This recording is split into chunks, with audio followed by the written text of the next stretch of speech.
السلام عليكم ورحمة الله وبركاته. كلنتي wanaagsan asxaabay meel kasto aad joogtaan kusoo dhawaada barnaamijkeennii ugu horeeyay maanta oo Arbaca taariikhduna ay ku beegan tahay 27 bisha Agosto sanadka 2025. haddaba barnaamijkeena waxaynu ku faahfaahin doonaa wararkii ugu waaweynaa ee soo dhacay tan iyo intaynu kala maqnayn.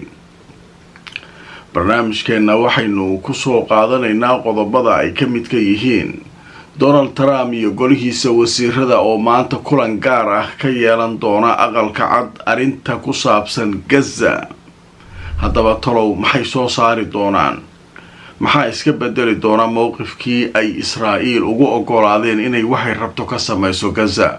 ma waxba isbedeli doona? haddaba warar hordhaca oo ka soo baxay kulanka ayaynu barnaamijka ku faahfaahin doonaa.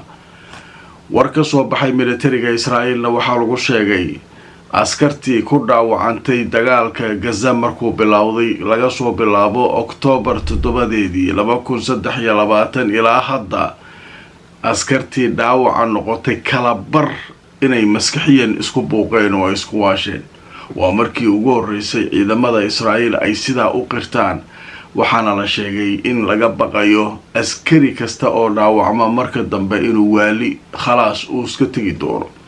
haddaba sheekadan oo ka yaabisay dadka Yuhuudda ah ayaynu barnaamijka iyana ku faahfaahin doonaa.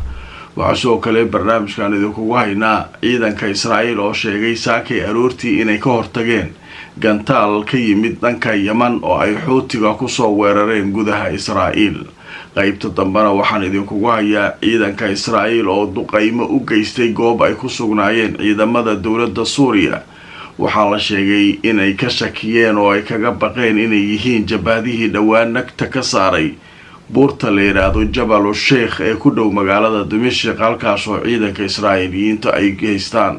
haddaba tafaasiil ku saabsan warbixinadaasi soo kordhay ayaynu barnaamijkeena ugu horeeya maanta oo Arbaca ku faahfaahin doonaa. inta aan ku jirno warar cusub hadday soo dhacaan waan idinla socodsiin doonaa. haddii aad nagala socoto channelkeena kale ee Nadaara Show, fadlan usoo wareeg Nadaara TV adigoo barnaamijkan oo dhammaystiran kala socon kara marka aad ku dhufato qaybta commentiska ama fariinta ugu koraysa. inta aan mar kale kulmayno asxaabay meel kastoo aad joogtaan, nabadgelyo.